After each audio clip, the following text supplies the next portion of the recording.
अस्सलामुअलैकुम। रात को लगाएं, सुबह फ्रेश चेहरा पाएं। आधा कप जैतून के तेल में 2 खुश्क अंजीर भिगो कर रख दें। चंद दिनों के बाद वो नरम हो जाएगी। उनको अच्छी तरह मिक्स कर लें।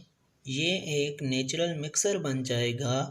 इसको आराम आराम से और ज़रा प्यार से अपने चेहरे पर स्क्रब की तरह मलें। 10 मिनट के बाद अगर मुंह धोना चाहें तो धो लें, वरना अच्छी तरह साफ़ करके सो जाएं और सुबह फ्रेश चेहरे के साथ उठें।